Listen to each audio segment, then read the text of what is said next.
Pada menjunjung titah perkenan ke bawah Duli Yang Maha Mulia Paduka Seri Baginda Sultan Haji Hassanal Bolkiah Muizzaddin Wad Daulah, Ibri Almarhum Sultan Haji Umar Ali Saifuddin Saadul Khairi Waddin, Sultan dan Yang di-Pertuan Negara Brunei Darussalam, bahawa negara Brunei Darussalam akan memulakan ibadah puasa lusa. Pengumuman mengenai penglihatan anak bulan Ramadan disiarkan sebentar tadi melalui radio dan televisyen Brunei. Junjung titah perkenan ke bawah Duli Yang Maha Mulia Paduka Seri Baginda Sultan Haji Hassanal Bolkiah Muizzaddin Wad Daulah, Ibni Almarhum Sultan Haji Umar Ali Saifuddin Saadul Khairi Waddin, Sultan dan Yang di-Pertuan Negara Brunei Darussalam, maka yang berhormat Yang di-Pertua Majlis Ugama Islam Negara Brunei Darussalam mengumumkan bahawa awal bulan Ramadan 1441 Hijriah bersamaan dengan tahun Masihi 2020 jatuh pada hari Sabtu 1 hari bulan Ramadan 1441 Hijriah bersamaan dengan 25 hari bulan April 2020 Masihi. Umat Islam di negara ini akan mula berpuasa Ramadan pada hari tersebut. Rombongan yang ditugaskan untuk melihat anak bulan Ramadan tahun 1441 Hijrah terdiri daripada Datuk Seri Paduka Arkitek Awang Haji Marzuki bin Haji Mohsin, Timbalan Menteri Pembangunan, Hakim-Hakim Syar'i dan para pegawai Mahkamah-Mahkamah Syariah, Jabatan Kehakiman Negara, Jabatan Perdana Menteri bersama para pegawai dari Kementerian Hal Ehwal Ugama, para pegawai dari Jabatan Ukur serta para pegawai dari Jabatan Mufti Kerajaan. Mereka tidak berhasil melihat anak bulan Ramadan. Rombongan tersebut berada di Menara DST, bangunan Ibu Pejabat DST, Lebuh Raya Tunku, Bukit Agok di Jerudong dan Tanjung Batu Pekan Muara di daerah Brunei dan Muara, Bukit Lumut di daerah Belait dan Bukit Ambok di daerah Tutung.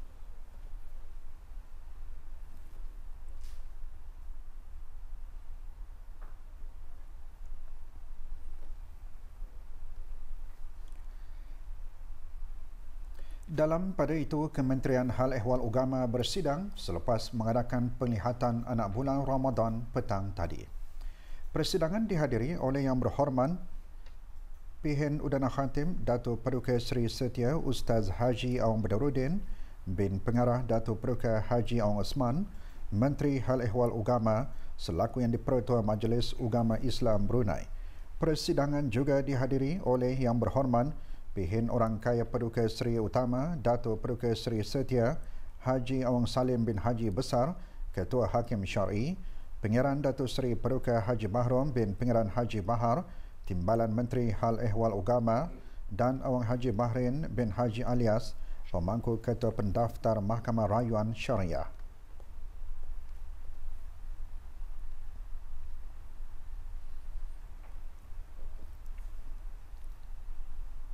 Garis panduan berhubung dengan perkumpulan ramai atau mass gathering dikeluarkan hari ini. Ikuti perinciannya sebentar lagi.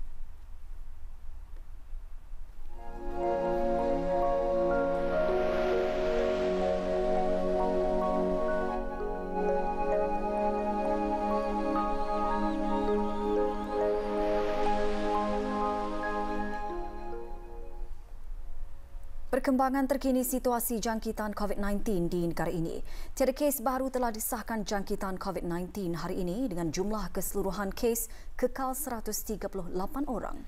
Perkara tersebut dikongsikan oleh Yang Berhormat Datuk Seri Setia Dr. Awang Haji Muhammad Isham bin Haji Jaafar, Menteri Kesihatan semasa sidang media situasi terkini jangkitan COVID-19 petang tadi.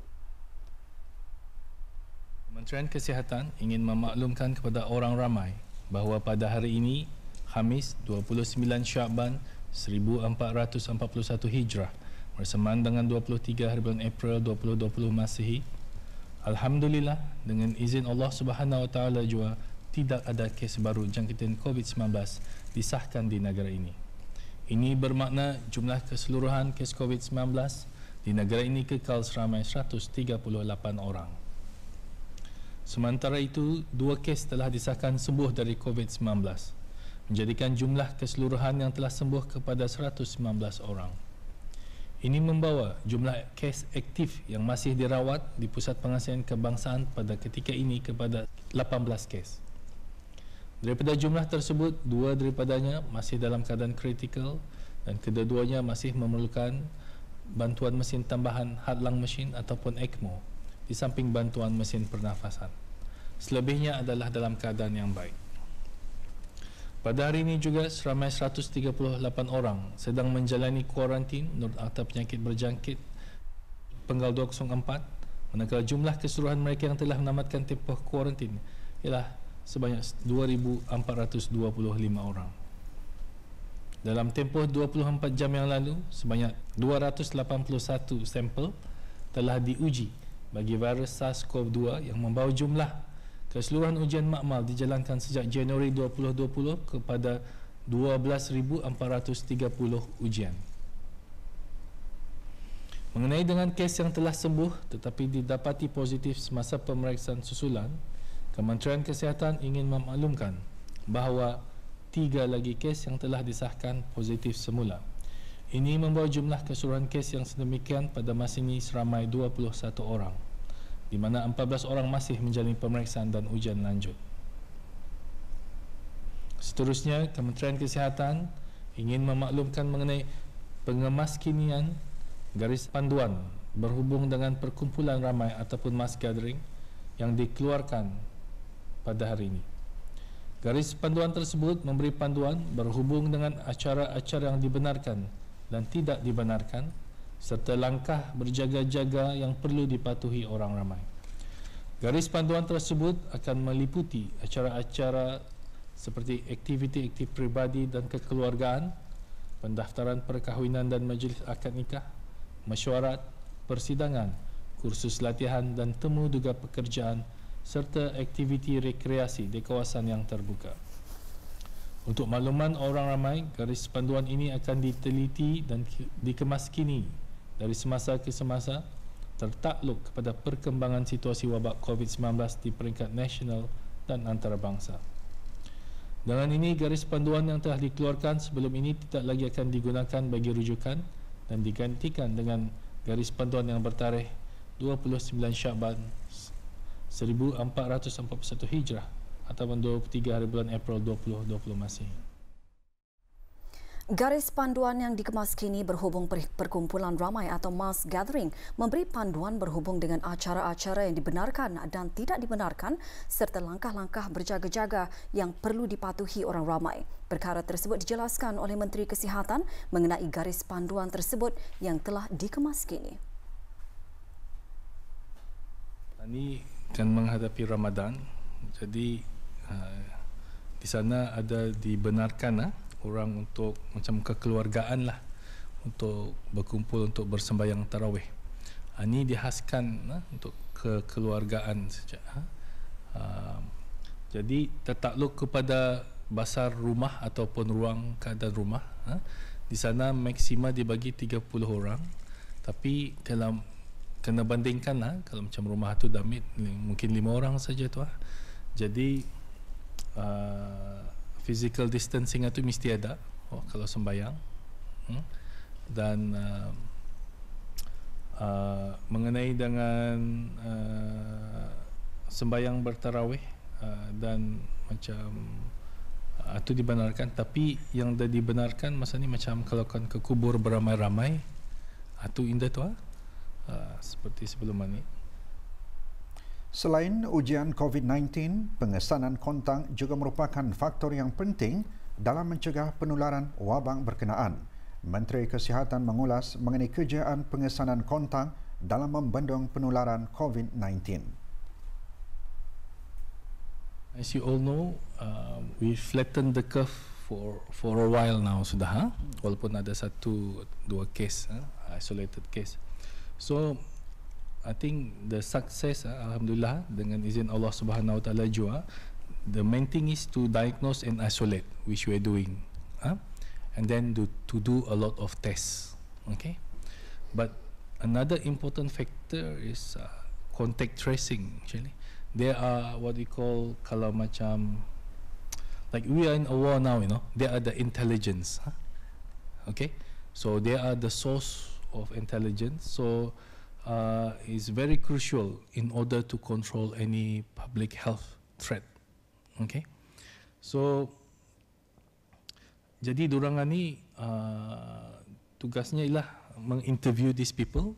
Okay, so sebab tu kadang-kadang ia mengambil masa to know details apa, and di sini saya mengambil kesempatan lah untuk menekankan diorang ni membuat kerjanya to make sure we get all the perjalanan pesakit, all the context untuk memastikan tani tidak ada terlepas pandang dengan siapa dijumpanya kah apakah.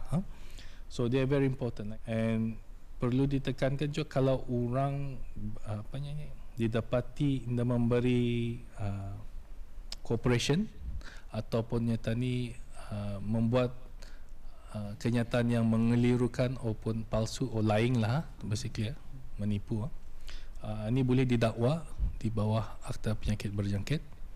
Dan kalau seseorang dengan sengaja macam terutama sekali yang positif lah ni, batuk ke hadapan pekerja tu untuk to threaten him macam tu, mereka akan didakwa di mahkamah kerana threatening our staff macam tu. Okay. So yes, they are very important, and alhamdulillah I think the contact tracing has been quite successful. Keprihatinan penderma-penderma terus mencurahkan sumbangan dalam sama-sama membantu Kementerian Kesihatan memberikan perawatan yang berkualiti kepada penjagaan kesihatan pesakit COVID-19 di negara ini. Penyampaian sumbangan berlangsung di Kementerian Kesihatan. Pagi tadi, Kementerian Kebudayaan Belia dan Sukan mendermakan RM6,000. Sumbangan tersebut berupa kutipan kewangan daripada pegawai-pegawai dan kaki tangan Kementerian Kebudayaan Belia dan Sukan. Derma diserahkan oleh Yang Berhormat Major Jeneral Bersara Datuk Paduka Sri Haji Aminuddin Ehsan, Pimpinan Orang Kaya Saiful Muluk Datuk Sri Paduka Haji Abidin, Menteri Kebudayaan Belia dan Sukan, kepada Yang Berhormat Datuk Sri Setia Dr. Haji Muhammad Isham bin Haji Jaafar, Menteri Kesihatan. Juga hadir Pengiran Muhammad Amir Rizal bin Pengiran Haji Mahmud, Setiausaha Tetap Pentadbiran Kewangan dan Estate Kementerian Kebudayaan Belia dan Sukan.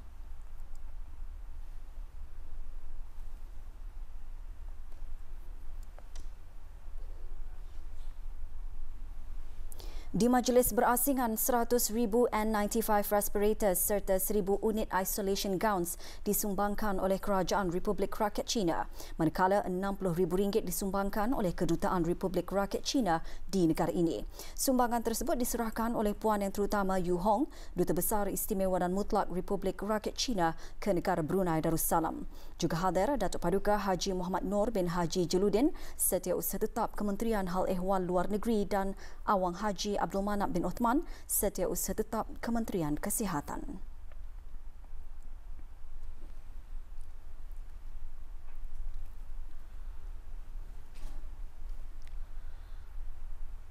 Sementara itu, Kementerian Kesihatan petang tadi juga menerima sumbangan-sumbangan dari pihak-pihak penderma. Sekolah Rendah Haji Muhammad Jaafar Maun Kiolam Kluster 2, sumbangan berjumlah RM523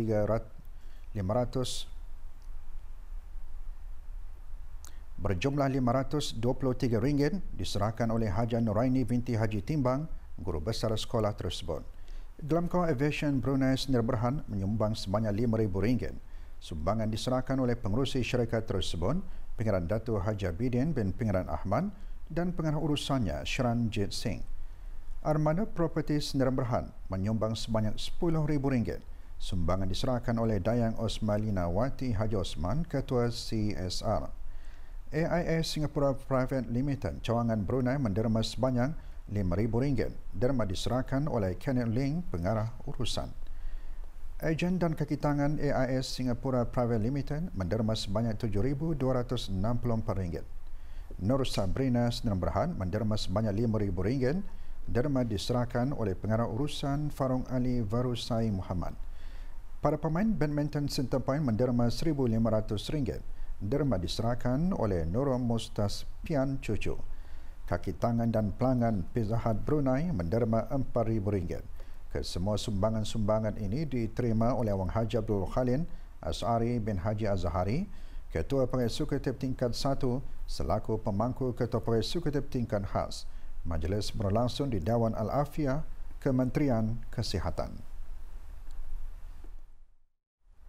Panduan solat sunat Tarawih and Home Made Easy merupakan program yang memberi panduan kepada masyarakat di negara ini mengenai tata cara menunaikan solat sunat Tarawih di rumah bersama keluarga.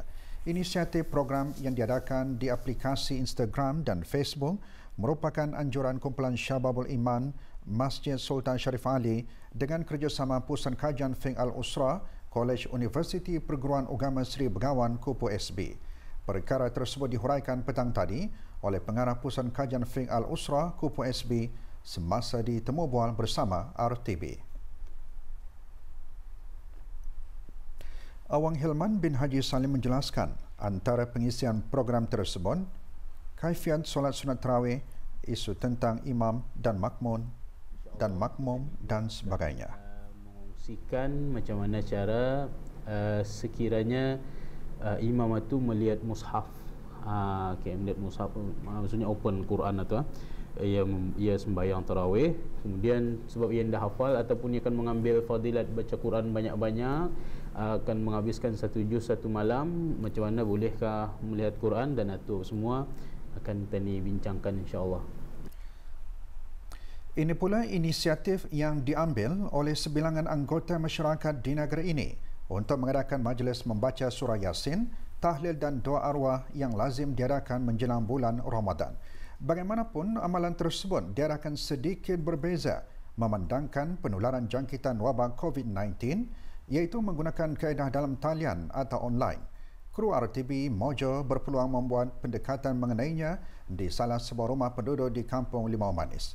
Laporannya bersama Azizi Ahmad.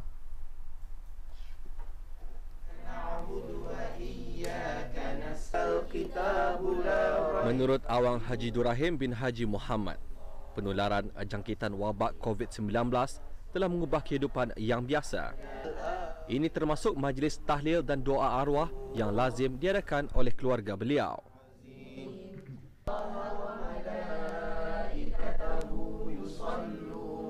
Mengadakan sebelum COVID ini beramai-ramai. Melebihi 50 orang family ni. Jadi tahun ini kami gunakan elektronik, pakai Skype. Kalau menggunakan alat elektronik zaman moden pada masa ni begitu canggih. Kita ni seolah-olah dekat dengan diorang tu. Tapi nak menyentuhlah. Maksudnya kita ni boleh berbincang, bercakap secara Skype ataupun ada alat elektronik yang lain. Saya sungguh kagumlah dibandingkan dengan penghidupan kami tahun-tahun dulu.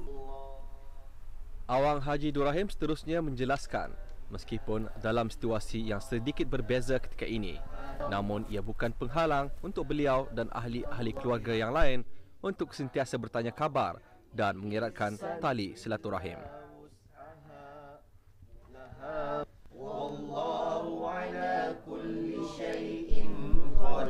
Memandangkan pada masa ini kami mengikut arahan dari Kementerian Kesihatan, tidak dibenarkan berkumpul-kumpul melebihi yang saya tahu 30 orang. Jadi kalau kami itu lebih sudah 30 orang. So kami berbincang dengan anak-anak, family semua, apa cara yang lebih baik untuk kita ni mengumpulkan balik silaturahim mana, dengan cara macam mana. Pasal biasanya kami memang berkumpul kata orang bersatu. Jadi pada masa ni kami cuba cadangkan dengan cara teknik baru ni, dengan cara baru boleh juga kita ni mengadakan function itu. Dengan teknologi canggih ketika ini, masyarakat seharusnya memanfaatkan kemudahan yang ada untuk berinteraksi dan meneruskan rutin biasa dengan cara sedikit berbeza.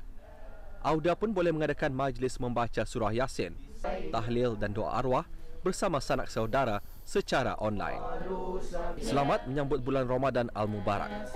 Laporan Azizi Ahmad untuk Berita RTB. Seorang lelaki tempatan dihadapkan ke Mahkamah Magistrate Bandar Seri Begawan atas kesalahan di bawah Seksyen 379 Kanun Hukuman Jenayah iaitu curi. Tertuduh dipercayai terlibat dalam kes curi di Kampung Telisai Danau dan Kampung Telisai, daerah Tutong. Kes tersebut melibatkan kehilangan barangan seperti bateri kenderaan, bateri mudah alih, alat-alat perkakas panar dan soket serta sangkar kayu bersama burungnya yang diletakkan di dalam garej kereta dan dua rumah. Kedua-dua kejadian berlaku di Kampung Telisai Danau dan Kampung Telisai, daerah Tutong. Hasil daripada siasatan yang diperolehi daripada rakaman kamera litar tertutup di rumah mangsa telah membantu siasatan sehingga tertangkapnya suspek bagi kes-kes ini. Suspek bernama Muhammad Amirul Alif bin Ali, berumur 32 tahun dan tidak memiliki sebarang pekerjaan. Tertuduh telah mengaku bersalah atas pertuduhan di bawah Seksyen 379 Kanun Hukuman Jenayah iaitu curi dan pihak mahkamah telah memutuskan bagi tertuduh dijatuhkan hukuman pemenjaraan selama 6 bulan di penjara Maraburung bermulai pada 22 April 2020. Seorang individu dikenakan denda kompaun sebanyak RM300 setelah didapati melakukan kesalahan membuang atau mencampakkan bekas bahan binaan di kawasan belakang bangunan Regent Square Kampung Kiarong yang dijalankan oleh bahagian penguatkuasaan undang-undang Jabatan Bandaran Bandar Seri Begawan. Muhammad Rabiul Islam, warga negara Bangladesh, dikendaki membayar kompaun ke bahagian kewangan Jabatan Bandaran Bandar Seri Begawan dalam tempoh masa 7 hari. Kegagalan dalam menjelaskan bayaran kompaun tersebut akan mengakibatkan kes berkenaan dihadapkan ke mahkamah yang mana bagi kesalahan pertama boleh membawa hukuman denda RM1,000. Manakala kesalahan kedua dan seterusnya boleh didenda RM3,000 dan penjara tidak melebihi 3 bulan. Waktu beroperasi bagi perkhidmatan kesihatan di pusat-pusat dan klinik-klinik kesihatan di bawah kawalan Jabatan Perkhidmatan Kesihatan Kementerian Kesihatan akan ditukar di sepanjang bulan Ramadan. Berikut kita ikuti jadual waktu operasi perkhidmatan kesihatan tersebut.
Kaunter-kaunter perkhidmatan Jabatan Imigresen dan Pendaftaran Kebangsaan JIPK sepanjang bulan Ramadan tahun ini di Ibu Pejabat JIPK serta cawangan-cawangan seluruh negara akan beroperasi bermula pukul 8.15 pagi hingga 11.15 pagi sahaja.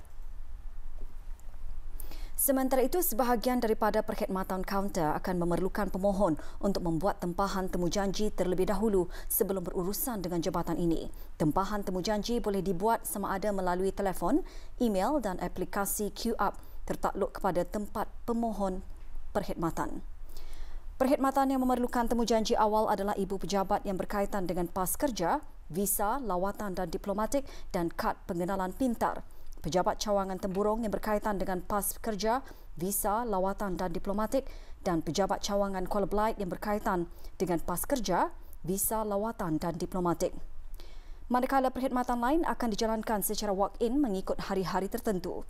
Waktu serta kaedah perkhidmatan boleh didapati melalui laman sesawang www.immigration.gov.pn dan sebarang pertanyaan lanjut email kepada info@immigration.gov.pn. Jabatan Taraf Kementerian Pembangunan dalam siaran medianya memaklumkan kepada orang ramai yang perkhidmatan kaunter di Pejabat Tanah masih belum beroperasi pada masa ini. Oleh itu, orang ramai boleh berurusan dengan Pejabat Tanah secara perjanjian dengan menelefon talian-talian yang tertera mengikut daerah masing-masing.